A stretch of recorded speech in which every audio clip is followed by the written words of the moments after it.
This is a lot. Hi, I am Amanda Rogers. I am founder of Canna Moms Are Good Moms Too. And I'm going to be honest right up front. This is my first expo and speaking. It is so different behind that camera on TikTok. It is different behind that camera on TikTok. So that was a jump to get there too. So, I started this in December of 2020. I was a lonely mom that was feeling all the effects of COVID, being home with my kids, and I was also a small business owner. I owned a private daycare in the bottom part of my house. But being in Washington State, everything got shut down, so there goes my business as well. So my medication has gotten, intake got higher. I'm going out every time my husband goes out. I'm like, hey, come too, just upping it up. And then we were noticing though, my husband goes, how do you go back inside and do the dishes? And you got the laundry done and did dinner ready? And I'm like, I don't know. I actually come inside and I feel okay now. I feel normal. And he goes, man, I've been smoking a lot longer than you have. How are you keeping up? And I'm like, that's actually a good question. So me, always being that research nerd that I am, I went directly to the internet. And I'm like, why is this? Somebody's got to have something, right? And I'm finding these other moms groups, and I'm finding these other videos, and I'm like, wait a minute, I'm not alone? There is more of us that are complaining about this. So then one night I over-medicated, and I called my best friend, really upset, and I'm like, what do we do about this? The world's reopening, and I want to medicate, but how do you medicate with a daycare? You can't go out and have a toke on break, or, have, long rip or eat your edibles. It just, with daycare and working with children and the stigma, it wouldn't work. So I started wondering if I could lose all my clientele, and here's my anxiety and my ADHD that I already have. Now I'm amped. It is just, I don't know what to do about it. So I started this nonprofit, and within a month we were at 3,000 members worldwide.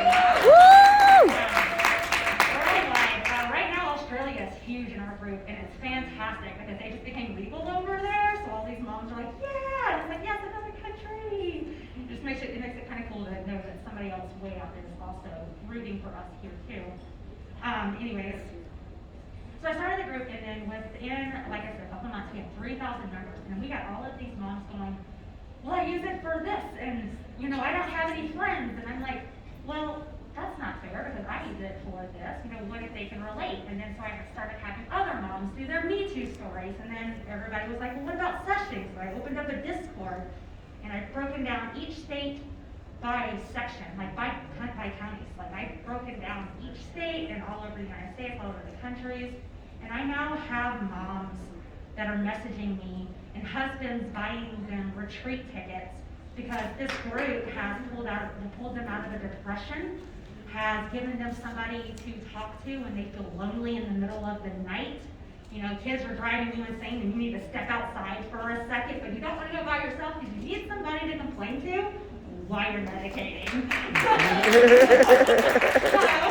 we opened up the Discord, and on that Discord, there is 4 to 5 sessions a day. Moms just getting on there, just randomly, and just expressing how they feel and knowing that they're not alone. Now, that takes me to why we have an open group and I have a private group. My Discord and my Facebook is 100% private. You can't get in without answering my questions. I have to let you in, or my mod team has to let you in, because we still have states that you can't do this in. You cannot medicate. There's moms still hiding outside of their garage because they can't, be like, okay, it's okay, son. Mommy needs to go medicate it really quick. Or what if you need to go see your plug? What do? Hey, can you go watch my kid for 10 minutes? I gotta meet the weed man down the road. You can't. In those states, unless you know the person, you can't do that. You just have to hide, and you have to be in secret, which therefore makes you feel alone. And now that depression and that anxiety that you're feeling, that you're hiding in medication, is now amplified because just the stigma that it has on us. I've gotten all kinds of names, even in a legal state. I live in Washington State with my medical card, and I still get called, what I'm doing is pointless, it's useless, there's no point because the state is legal. Hey, we can just go down to the dispensary and buy whatever we need. And I'm like, but what about those moms in those states that can't do that? What about those moms in those states that are going through PTSD, they're going through postpartum depression, they're going through all of the anxieties of that newborn baby, or having 3 kids, having 2 kids. It adds up, it's a lot. And then we are now expected to go and do all of that other stuff that you gotta do in mommy world. Kids to school, dishes, laundry, groceries, making sure schedules are set. Well, I know for me, make sure schedules are set. It's a lot, and they expect us to be this superwoman of a person and not medicate. Now, the reason why I'm standing up for moms, I mean, dudes, I mean, it's cool if you want to do a dad thing, but hear me out. If you are a guy and you're like, hey, I'm going to go over to Johnny's house and we're going to throw back a few beers and smoke a couple blunts, nobody bats an eye at it. Nobody says anything. Oh, have a good time. You know what I mean? We got the kids. We're here. Now, if I'm like, you know what? I need to decompress. I've had a long day. This is a lot. I'm going to go over to my friend's house. I don't personally drink, but I'm going to go over to my friend's house. I'm going to have a glass of wine. I'm going to smoke a little joint. What about the kids? Who's going to watch the kids? What's going to happen when you come home? Are you going to be stoned? Can you drive? How do you get there? It's like, really? Like, it's just that stigma.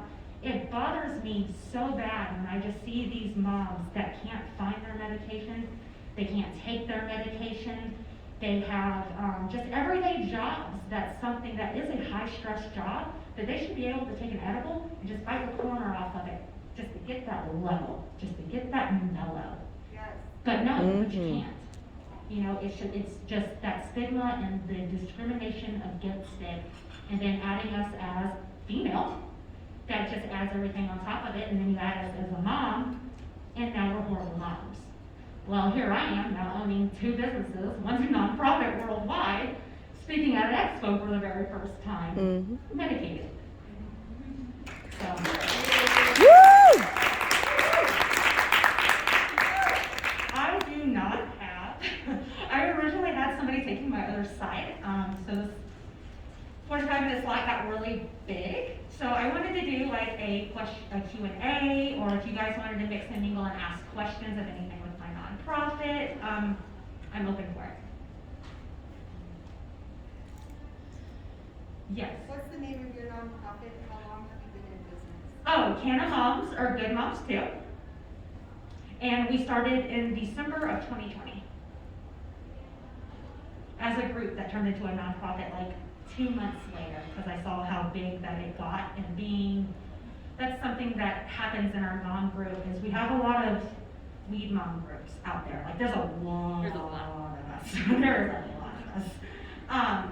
But what makes mine stand out from everybody else's is I don't allow the screw you Karens. I don't allow the ill education. If you're gonna post something, like when I post in the group, when I send a link, or if I send a chart, I have dug that information so deep to clarify that it is real information and not the first link that I pull off of Google. I'll dig, and if I can't find it at least 2 or 3 times repetitively, I'm like, that's more he said, she said. I'm more on the, yeah, that's pretty confident that that's what you can use that for side.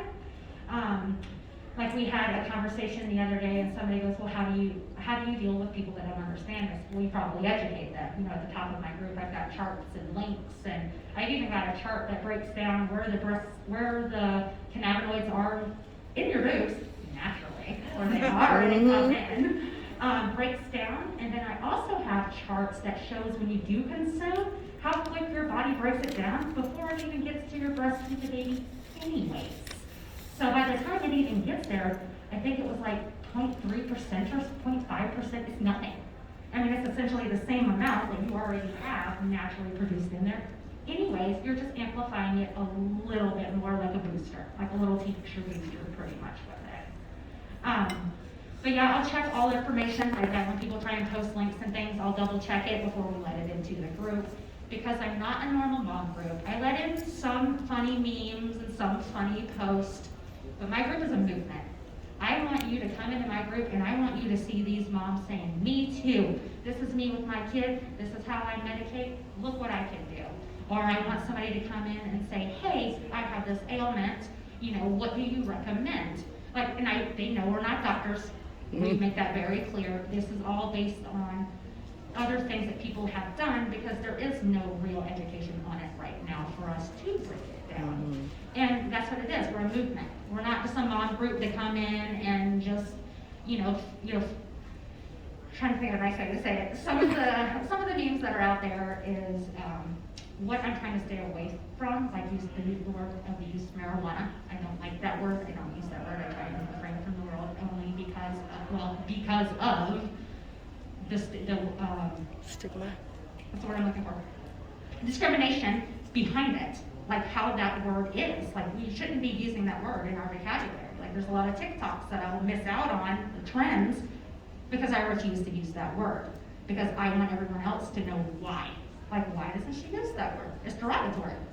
It's a very derogatory word. And we should, if we want to end this stigma and show people that we are serious and we can be serious about this, then we need to clean it up. We need to be like, yes, I smoke, but this is what I do. Not blowing smoke directly into the camera, saying screw you, and then using all the derogatory terms. Because that just shows that you're trying to trend versus take this seriously and end what we're doing. Because we're going to need to show them that we're serious about this. This isn't a game, this isn't a joke. And that's what we need to do. Take it as a movement. Thank you.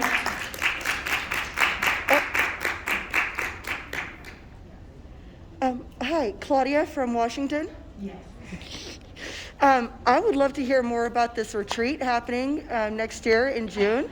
I always forget about my retreat. I've been so stuck on Reno and this expo that I keep forgetting about my retreat. Yes, so next year, Canna Moms or Good Moms Too is holding their first annual retreat in Monroe, Washington at a 420 bed and breakfast, but it's tree houses. We're going to literally be staying in these hippie tree houses that is 420 friendly. There are goats. What's that? There are goats. Goats? Goats. Yes, there's goats, there's farm animals, there's a netting underneath one of the tree houses that has like a screen TV that neon glows. But the point of my retreat, it's all on my website if you want to like get a little bit more details. But the point of my retreat is we need a break. Moms need a break. So we have a weekend blocked out in June at this 420 bed and breakfast treehouse. And with your ticket, everything is covered except for how you're getting to Washington. So your ticket covers all your food, all your drinks. It covers where you're going to stay. We're doing a high tea at noon on Saturday where we have an extra little bubbler that we're going to be using. We'll have lifted yoga, lifted meditation, and it's all included in your ticket because I want you to get there on Friday and I want you to pick your tree house and I don't want you to worry about anything else for the rest of the weekend. We got dinners ready, we're going to have snacks ready, all of it. Yes, ma'am. How many tree houses are there? There's 5, and we're going to be having the inside house as well. So we're going to just rent out the whole property, and it's got a big main house that has 5 bedrooms in it, and then there's 5 tree houses with bunk beds that hold 4 to 6, depending on which tree house you choose. Yeah, it's more like a commune because I want everybody to come together and hang out together as one, and just do nothing for the weekend all together. Just a quick, because I was helping her with this, there will be areas of camping as well Oh, yeah, as the inside house. So we're looking to get a yurt yeah. out there. So, but basically we want to make this, Amanda's creating this for women to come together and be able to commune. Yeah, it's a big commune is what I wanted. You know. Do nothing for the weekend, just to sit around and be you. Yes, ma'am. What were the dates again? It is June 10th through 12th of 2022. Okay. And what is your website? Oh, it's CMAGMT. Come visit us at the booth next to Eve's Collective. Okay. All right, if there's no other questions? Tell her to visit the booth. Thank you. Thank you.